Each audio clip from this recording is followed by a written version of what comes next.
right, we're gonna start in supine. You guys can pick your poison, either the ball or the ring. I do prefer that my clients, when they work with me, if they have a brace like I do, I prefer that they take it off. And because I'm going to stay in a very controlled environment, I shouldn't need the brace, especially if you're doing some really mat and alignment work. Taking it off is probably better for strengthening while they're in a controlled environment. Where they need that support is going to be out when they're going about daily life and they're not thinking about what they're doing with their alignment. So I just like to put the ball there and take a minute to just relax the body into the floor. Taking a nice breath in and then exhaling.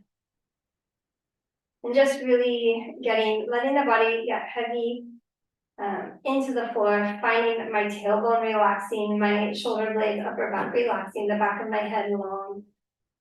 Another breath in. And then exhale.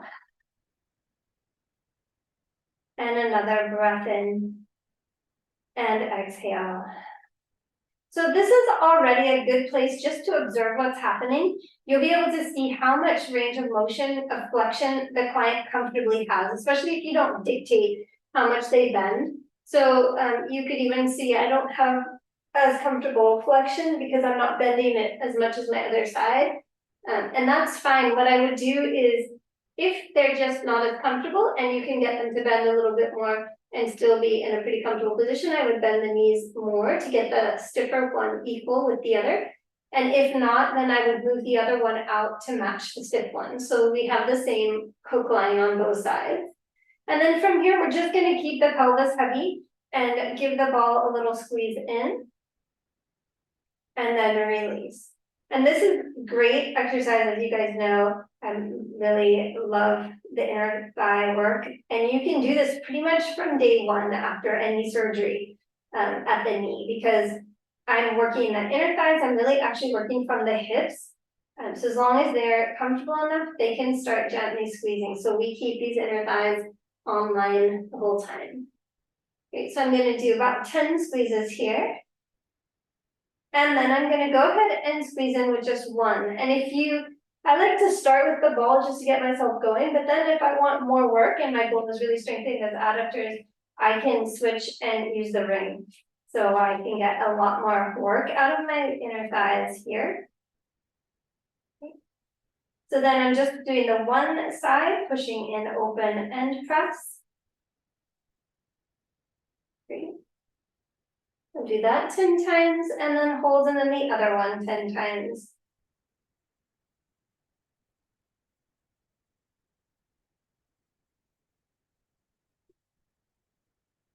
Upper body's relaxed, coccyx is down, pelvis is neutral.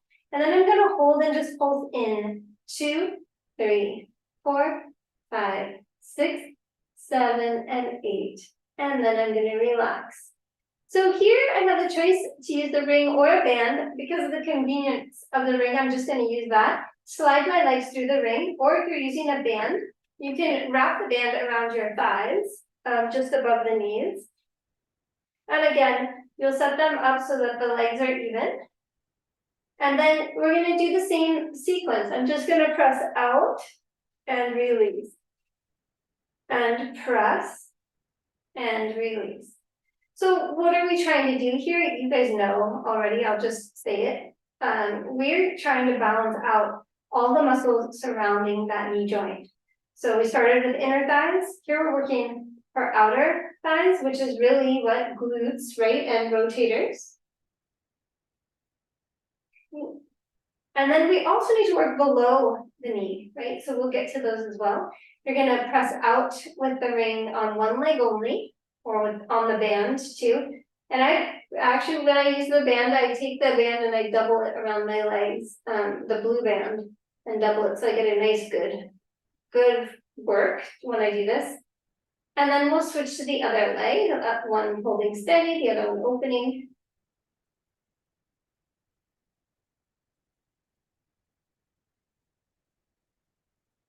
And then we can pulse both open. 2, 3, 4, 5, 6, 7, and 8. And then relax. Nice.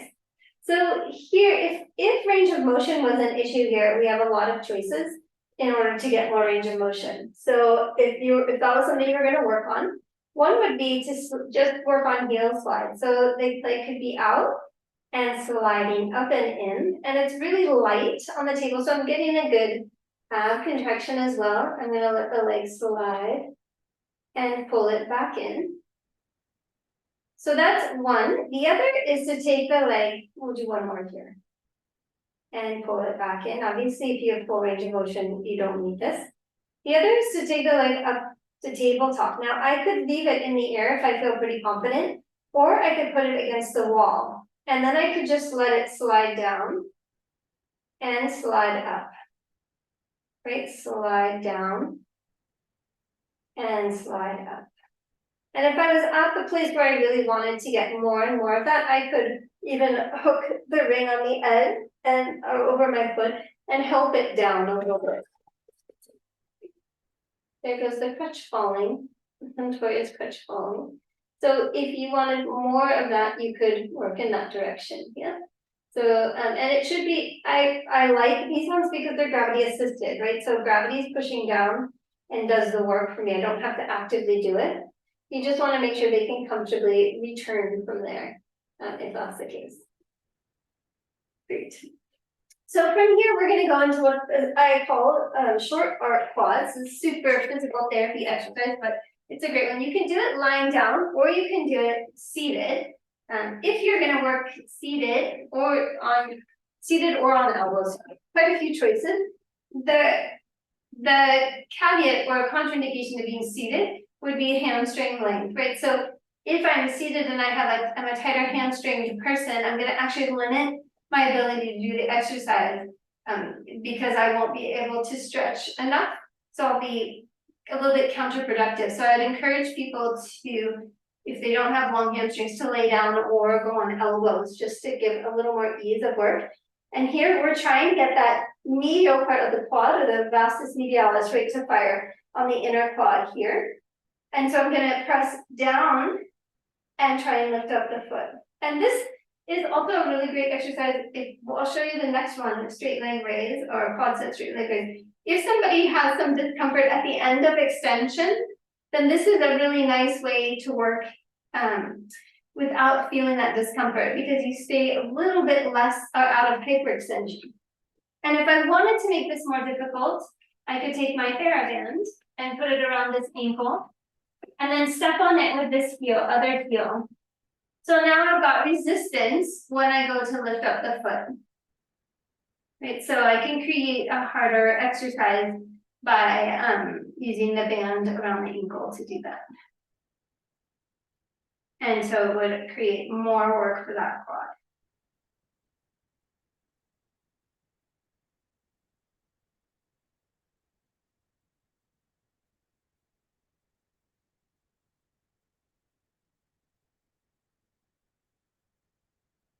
Yeah, so that's the short arc quad. The other one that I was just mentioning is the straight leg raise. So, and these exercises, by the way, are great for anybody who's had any knee surgery. They're tiny exercises, or even a knee injury without surgery. They're tiny little exercises, but they get the small muscles firing, right? So here, I'll just take the ball away. I'm going to show you on my other leg first, and then I can show you what it looks like on the leg that I had surgery on. So basically, I'm going to tighten my leg. It's easiest if I flex. I get this quad to turn on here, and then I relax. That's the quad set, what we call quad set. So tightening, foot comes off a bit if I can. But I feel work here. I feel a lot of work in this outer quad as well, but I'm looking for this area to fire. And then for the straight leg raise, I go here and I can lift it up. I want to set it down. I aim to set it down super straight. So not up and then my leg kind of drops down. I want to work through that length of the back of the leg, lift up, set it down, relax, re-engage, lift up, set it down, right? So that's what it looks like on my not operated leg. This leg, has more of a challenge, right? I first have to get it stretched out enough. And then I really want to try and fire this quad, which trembles its way on. And then I try and relax it all and do it again. So it's just a lot harder to find that activity. And this is the first muscle to atrophy, right? When we have any knee injury, it just disappears. That muscle says, I don't need to do anything anymore. That knee's not working anyway. I don't know. And then I can try and straight leg raise, really reaching through, bring it down and release. Yeah. So another really interesting thing I like to keep in mind is if there's swelling around that joint, getting that last bit of extension is going to be difficult. So you don't have to push it too much if there's swelling there, because really if they're getting the activation and the leg's mostly straight, like mine is mostly straight, it's just not hyperextending. I have inflammation still though. So that inflammation is probably blocking that. And with a posterior, with a lateral meniscus repair, posterior horn, I actually don't want to overextend because I will put too much pressure on that meniscus. So yeah, question. So when you were doing a non-operative leg first and just straightening the leg before lifting it, I always understood to not hyperextend when I'm on the mat and I'm straightening my knee, that my heel shouldn't come off. My heel comes off, I've hyperextended that knee back. Yes, a little bit, but it actually gets your quad more active here, and I'm not loaded. It's okay to let the heel lift. I always try to keep the heel down. Yes, it is okay to let the heel lift if you're looking for that engagement here. Would I tell them to hyperextend in standing? No, but here to get this engagement, if I keep my heel down, I can get it, but it's not the same as when I get that full length. Yeah. When you were talking about contraindications for straightening completely or flexing completely, am I to assume that if a person isn't supposed to do that, the inflammation might actually protect them from fully straightening? Or how do you determine how far they need to go?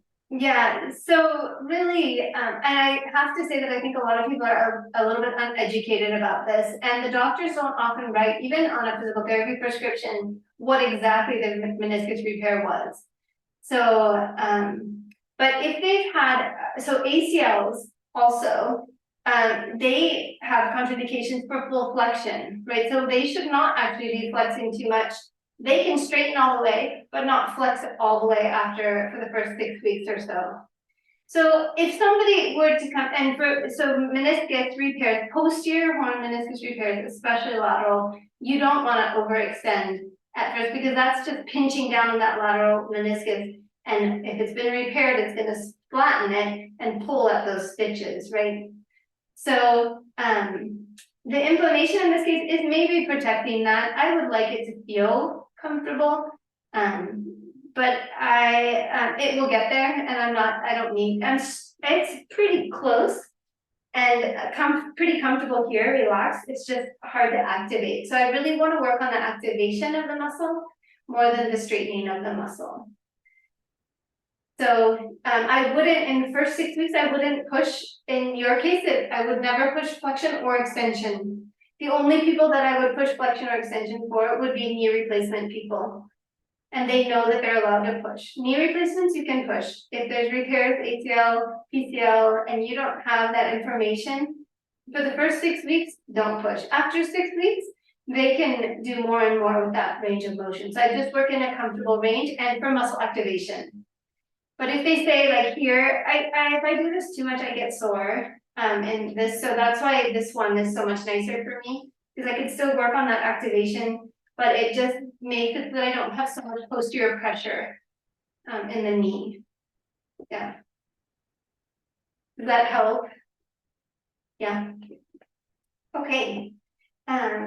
So from here, the other thing to know about these straight leg raises is they're fantastic. So even down the road, if somebody comes in and they have an MCL strain or something like that, and they're an athlete, nobody wants to spend the time on these little exercises, but they're so valuable because they really just get everything firing the way it should. So I often have my students or my athletes working on it, even in sitting, hanging the leg and just pulsing up, relaxing down, tighten, pulse up. down, holding little pulses. So just watching for that activation here, and they can do that anytime during their day. So it's something that we could try also for them. That really just gets that same, we're still looking for that medial quad activation. Okay, so then we can move to, the next would be bridging. Bridging is a fantastic exercise, and we're moving towards the back of the knee. So we did quad, we did inner, we did outer, and now we need hamstring. So I like when it's a knee issue, I like to keep the ball between there because it activates the VMO, right, medial quad. I'm not yet bridging, so, but I can coccyx curl, so I'm gonna exhale hollow. And then roll through that coccyx roll. You guys can press up into a bridge and hold that bridge there. And then you could unroll all the way back down. So the idea with the bridge, will go up again, you're gonna hold your bridge. And then you wanna dig your heels in and pull with your heels. That's gonna activate hamstring. So I call that a bridge with a hamstring activation. So you're just gonna pull with your heels and get that activation in the hamstring. Right, if somebody's not bridging yet, I can still work on with my bottom down, still pulling with those heels and getting some hamstring activation. And then release all the way back down. And then here you can progress to no end, right? I could put the roller under their feet. I could have them doing that.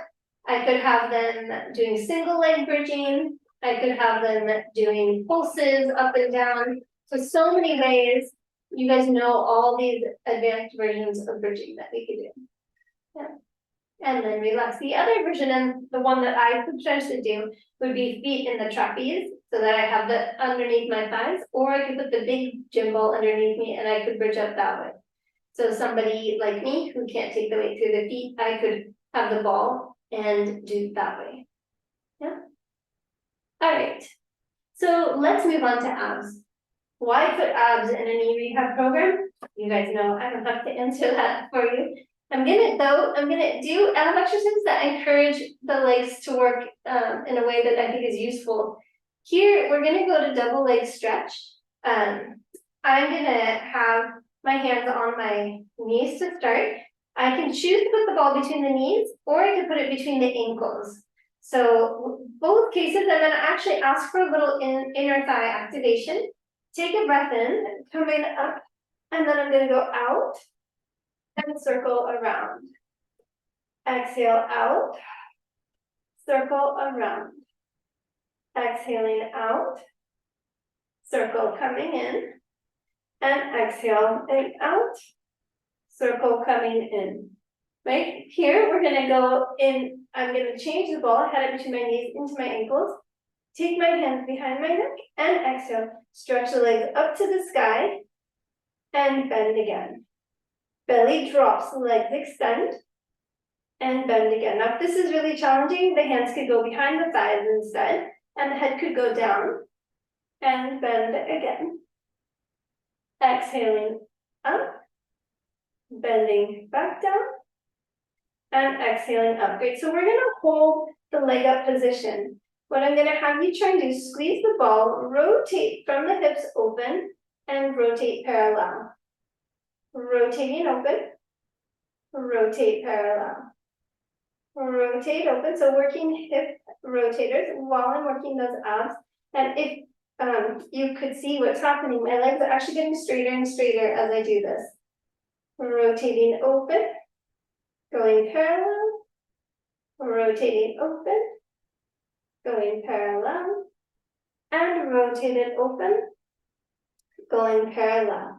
Good, take a moment, relax the legs down. We're gonna switch the ball for your TheraBand. And this time the TheraBand is gonna go around your feet. So there's so many ways to do these foot ankle exercises. I like to do them when I can see them, where I can see them, and where I'm getting some ab work out of it too, because I like getting my abs to work and other parts working as well. So here I'm gonna take my legs straight up to the sky, elbows down, and I'm gonna point my toes up and flex. So something else I realized that I think we don't often think about as often when we're talking about the knee is the gastroc. If you guys can picture your gastroc while you're doing this, my gastroc, right, is the big double-headed muscle on the back of my leg, and it crosses my knee and inserts above my knee. So if gastroc is tight or not firing properly, if it's tight, I'm gonna have troubles with my knee getting straight all the way. And if it's not working properly, I'm gonna have a hard time getting this leg aligned and straightened up underneath me. So working that gastroc and stretching that gastroc, especially the stretching part, I think holds people back from getting their knees straight. So it's a great thing to really keep in mind that you really want that gastroc working properly and stretched out enough, especially if somebody can't get their legs straight. Yeah, and then from here, I can go back to the turning out and turning in exercise. And I move my hands up to not have too much resistance. You can keep your elbows down if you want more resistance. Again, working with that whole legs turning open and closed. And then I can change that and just work the feet open and closed. Try and keep the knees right where they are and just work my ankles. So even that is really working all the structures in the knee and around the knee, because those muscles come up the lateral leg, right? And then I can take, leave one foot where it is, take the other foot and cross it, pushing the band away. And now I can go inward with my ankle above me.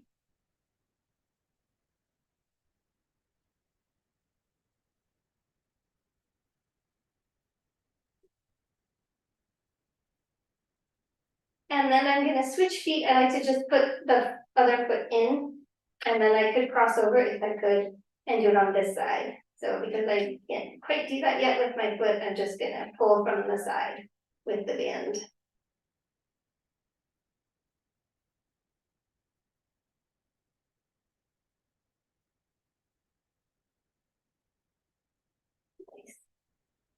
So, and then you could add in more ab exercises if you like, yeah? Just working on the abs, working on bending and straightening the legs, always keeping the strength in the center. All right, so then we're gonna move into side lying. And side lying is quite an incredible place for this leg, especially if somebody's not been weight bearing for some time, because it's a one way to work the glutes that we can't get with, that we're not getting because we're not weight bearing, yeah? So here, there's so many of the exercises you can do. I'm just pulling out the ones I find are most valuable and easy. So I'm gonna just have that top leg reaching away and then relaxing back in, reaching away and relax and reach it away. And my alignment is always slightly behind my body line. So just a tiny bit back with that top leg. Keeping it parallel, I'm gonna go up, point, down, up, flex, down, up, point, down, up, flex, down, up, point, down, up, flex, down, up, point, down, up, flex, down. And I actually, when I started doing these, I started doing it with the brace on because I didn't have the strength to hold my leg up without it. That's how, in a week, how much I lost. So I had to get it all going again. And the brace really helped me to feel like I could lift my leg and I didn't have to worry about what's happening between my ankle and my hip. So you might, if they feel insecure, let them use the brace if they have one. And then I'm gonna roll open and do the same and turn out. Flex, down, up, point, down, flex, down, up, point, down, flex, down, up, point, up, flex. And it's okay if they go too far back. Too far back, there's no such thing for me because I really want this glute firing, not the hip flexor. So if you're not sure how far back, or if they're far back enough, then take them a little further. The only caveat would be if they're really arching their back, right? So holding tight in here.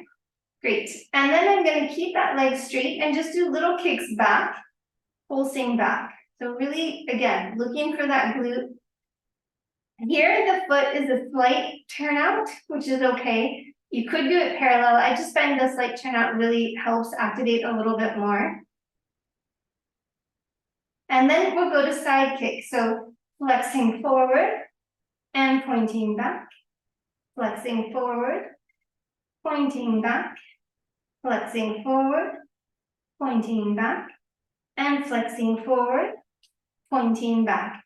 Great, and then I'm gonna take this all the way up in front of me and pulse up. So you can bend that bottom leg to give you some stability, and we're gonna pulse up.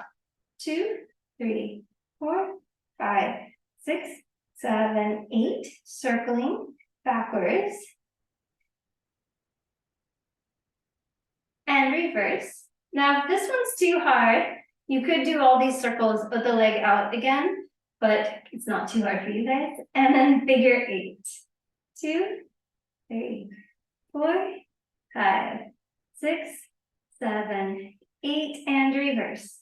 2, 3, 4, 5, 6, 7, 8. Great. And then you could relax it down in front if you can get it there. And then you're going to bring that bottom leg up, kicking it up underneath you, going 1, 2, 3, 4, 5, 6, 7, and 8. Great. And then relax. So we can do the other side.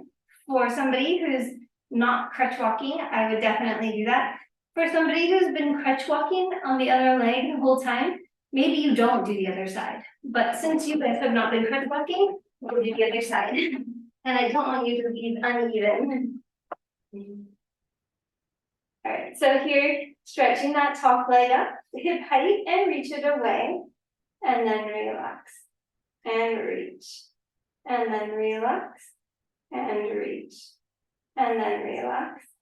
Reach. And relax.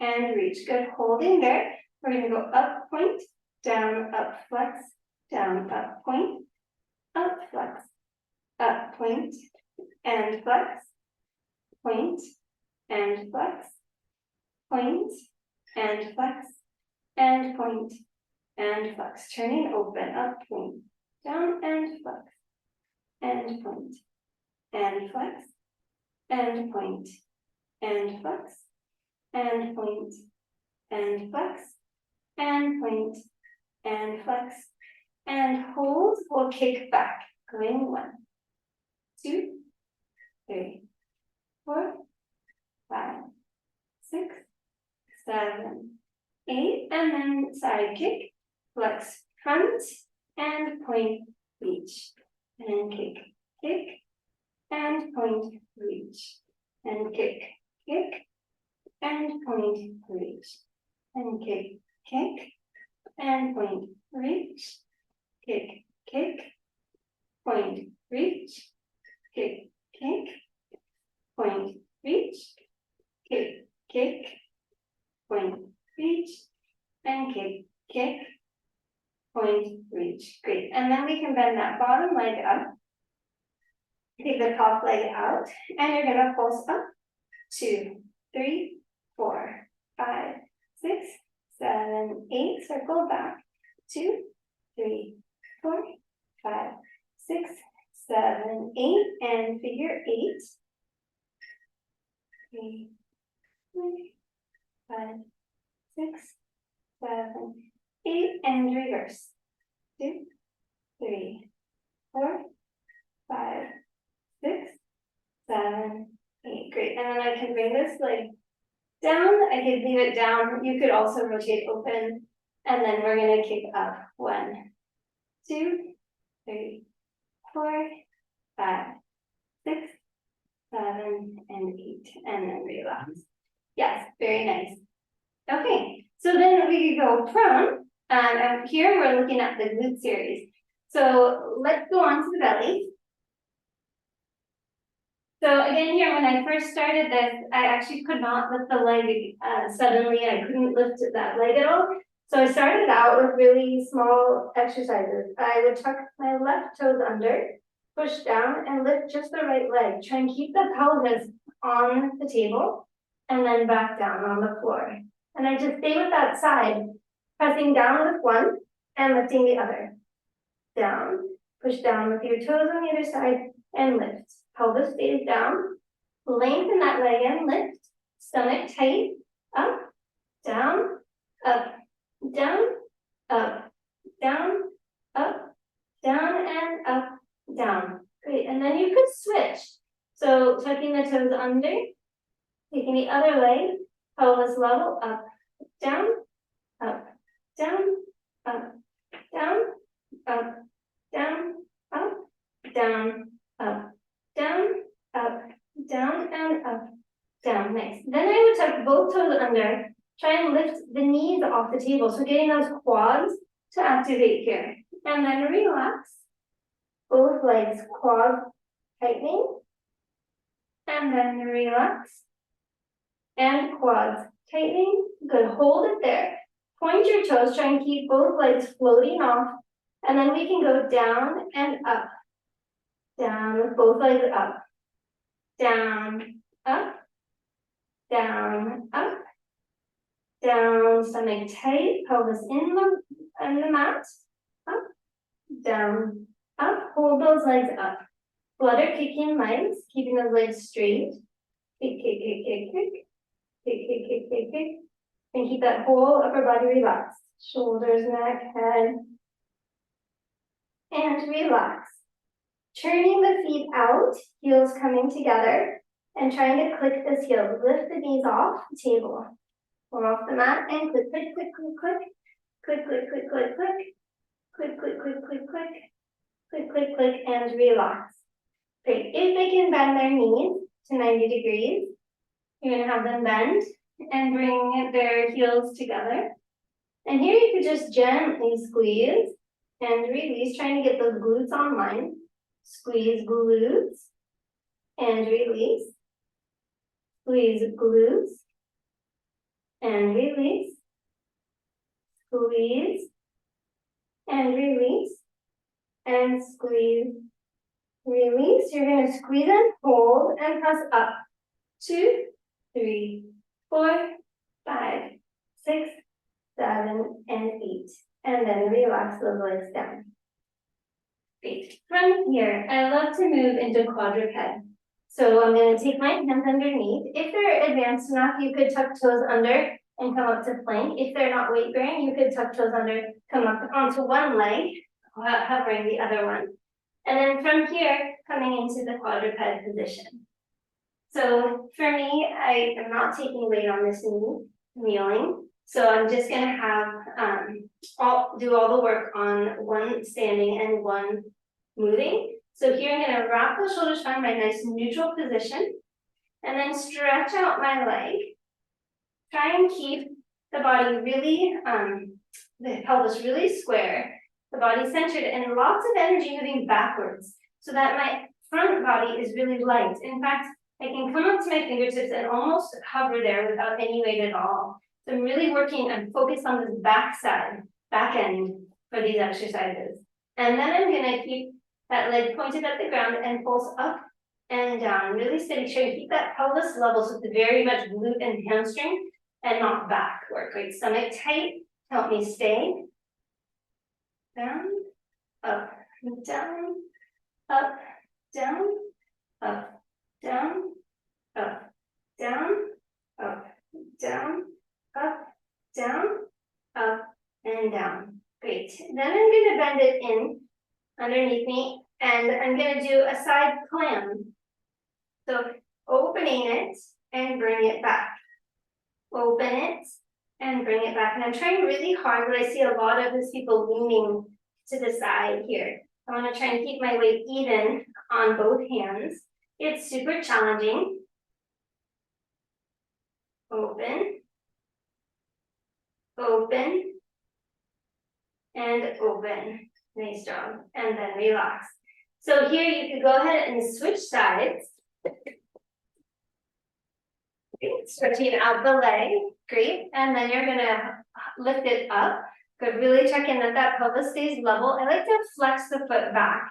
So really pulling with that heel and tapping down up. And really keeping that load back on your knee and in your abs, not on your hands so much. That's it. And then you could bring that knee in and you could open to the clam. Side clam. Good. The other one that I didn't show you on the other side, I forgot about, is on your hands and knees still. You can take your leg up to 90 degrees, the knee bent. I can hold here, and I'm going to pull straight up to the sky. 2, 3, 4, 5, 6, 7, and 8. And then relax it down. Now, this would be a great place to put in your planks. I'm sorry, you have to do the other side. You guys do the other side. Sorry about that. Go ahead and pulsing up. 2, 3, 4, 5, 6, 7, and 8. Very nice. Okay, now we can talk about planks. So from here, I can go into my planks. Any kind of plank that's appropriate for that client. And what I emphasize in that plank is the quad being tight, right? So quads really strong and tight. So I'm working the abs for sure. I'm working everywhere for sure, but I'm going to really emphasize the work of the legs here. So shift that weight back onto your heels. And then really get those legs to do work for you. Glutes on, quads on. And that would be the focus of my plank. Here. Great. And then you could come slowly down. Very nice. Okay. So from here, we're going to go into standing work. I'm going to just have you guys do the first one, and then I'll do some of them with you in a modified way. But ideally, we'd move into some squats. So squats are super valuable. The ones I usually recommend for people who have had a knee thing going on, any knee thing, are the ones against the wall, because that gives me more room to slide my feet in front. If that's not possible, or today you don't have a wall, we can definitely do them without. I do like to have the ball between the inner thighs just above the knees, if that's an option. And then we'll start in parallel. So if you're on the wall or you have something to lean against, you're going to walk your feet out quite a ways in front of you. So sticky feet, hopefully on a sticky floor. Yeah, and then you're going to keep your shoulders and your hips against that surface and just slide down to 90 degrees. And here I really encourage clients to stick their butt out into the wall. And why I do that is because it helps keep the weight from traveling forward into the knee, that patella. So we don't get like the femur sliding into the patella as much if I'm pushing backward with my hips into the wall. So just holding there first, and then you're going to slide your way back up, keeping the shoulders and the bottom against the wall the whole time. And then you'll do it again. Now, if you're free squatting, you're going to take your weight as far back onto the heels as possible and sink the butt out as far back as possible. So that would be your free squat, would be also with the butt out as far as possible. And so for those, when I'm working on, the reason I want to go back as far as possible is, again, to keep the femur from sliding too heavily into the patella. So a lot of times when I'm doing those, I'll have the hands out in front and the back really neutral, the butt way out to counter, my arms to counterbalance so I can go a little further back. Right, so for these ones, the wall ones, you can go up and down, you can hold, you can even lift one leg or start lifting one leg, which I do by lifting the heel while I'm in the squat, lift the heel up and put it down, other heel up and put it down.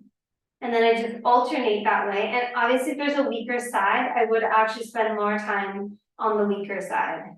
Yeah, more time working the weaker side as my stance leg.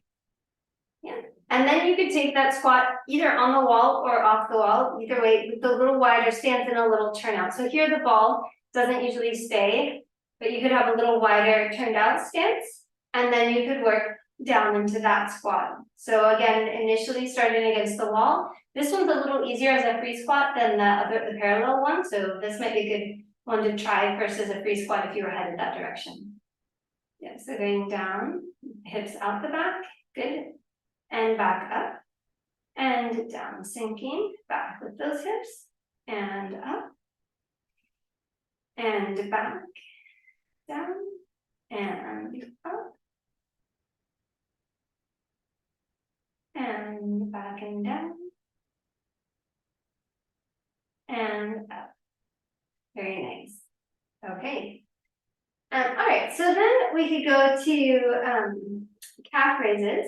And this one is nice because even if they're not fully weight bearing yet, you could use crutches, you could use a counter or something stable to have them do the exercise. So I can do these with my crutches. I can start with just a calf raise. I've got the with nothing there, or you could place the ball. So I can take the ball and squeeze hold of it with my heels. Sorry, you can't see my heels that well. I've got it right between my feet. Yeah. And then I definitely have more weight on one side, so you'll see that, but I can still work on getting that motion of the calf raise going. And I spread out the toes, going up and down, up and down. And eventually, for when people can start taking full weight, if they're not yet, there's a great place to work to try and start evening out the weight and relearning how to have equal weight on both sides. And obviously the progression here, right, is onto single leg. So you could do single leg eventually, that would work balance, that would work strength. So everything combined in this one. And then the other one, the last one I put in for the mat was the calf stretching. So many ways to do the calf stretching. If they're not weight bearing, you would do that not standing, you would do it laying. You could do a strap. With my favorite is the leg up and the strap, so I get the whole posterior line. Or in a lunge stance here, you could do a calf stretch this way with the heel going back. Or you could do the classic off the edge of a step or off the edge of your chair. The interesting thing about, so Elaine's in that lunge position. What I love to do there is take a little bigger stance and lift the heel in the back off at first. And then I use the front leg to push backward. I straighten the front leg, push back and sink the heel in the back. Trying to keep that heel down and bend the front knee again. So I'm just working my way with that front knee is doing the bend and straighten while I work that heel down lower and lower in the back and try and hold it there as I go. So that's one of my favorite calf stretches to do without needing a step or without needing a slant board or anything extra. Yeah, we can try the other side. So starting that lunge, the back heel is raised. And then you're gonna push back with that front legs, try and drop the heel, and then keep the heel down and try and bend the front knee. And then relax. Great. Do you guys have any thoughts, questions on those? Yeah, go ahead, Emma. So for magic circle, generally for hypermobile SI instability, do you not do magic circle for those people? Yeah, pressing out, I don't do, or if the magic circle makes it, I find if it's SI specific, then the pressing out is really the issue. Pressing in is usually still okay. When I squeeze in and I think, oh gosh, is that okay that I actually feel? So maybe it's too much for you, yeah. Pressing out is a definite no-no? Pressing out against that much resistance, it depends on how strong the ring is, might not be the right thing, yeah. Sometimes we don't want really the joint moving. We're trying, in this case, to get the abductors or the rotators to fire. So there are other ways to do that that probably wouldn't upset the SI joint as much or move the SI joint.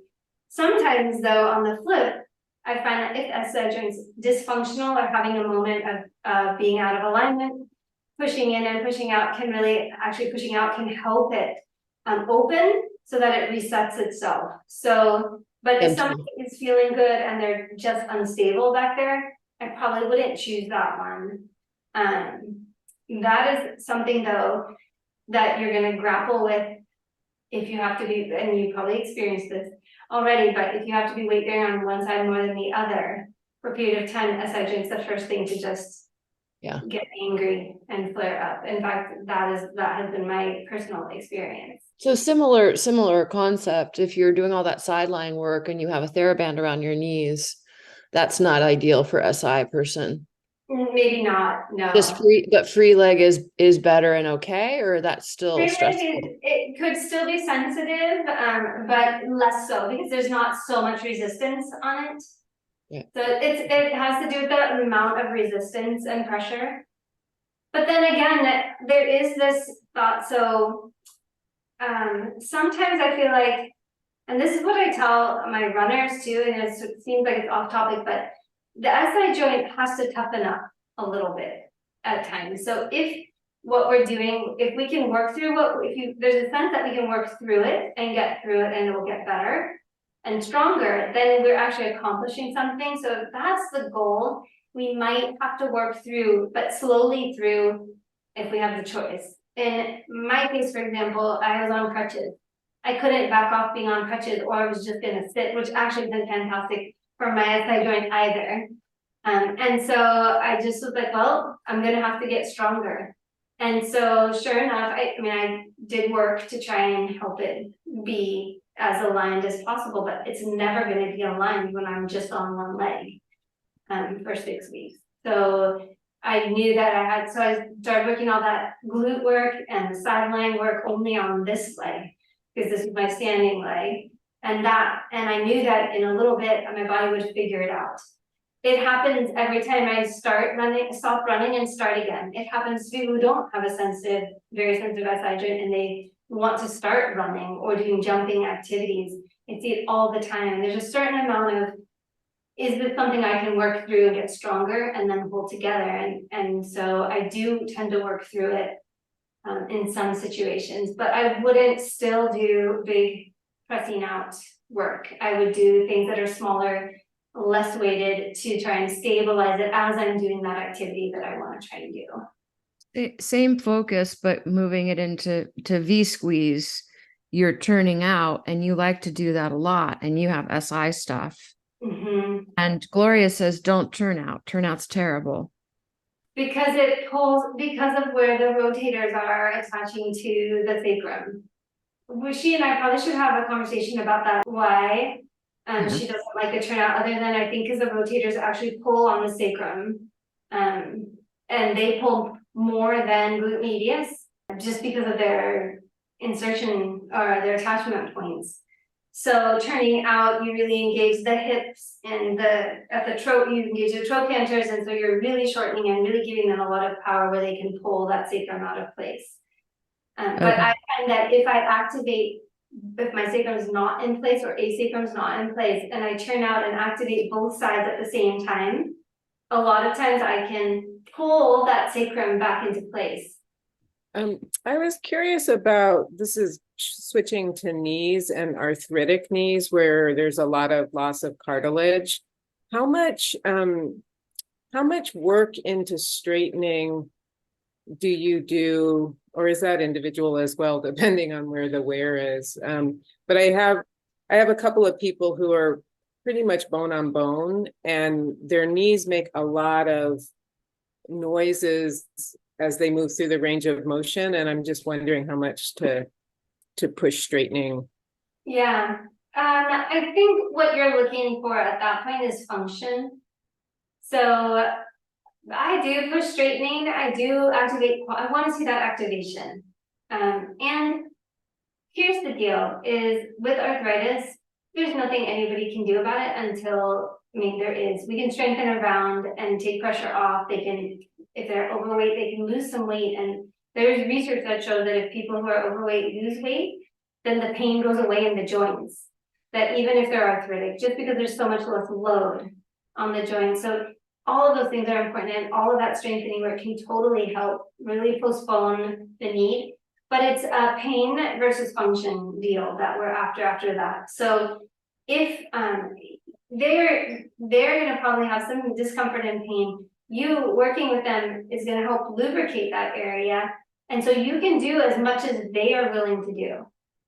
There will be the client that will go, oh my gosh, I flared up so much, I can't do that ever again. But typically you can get a decent range of motion out of them.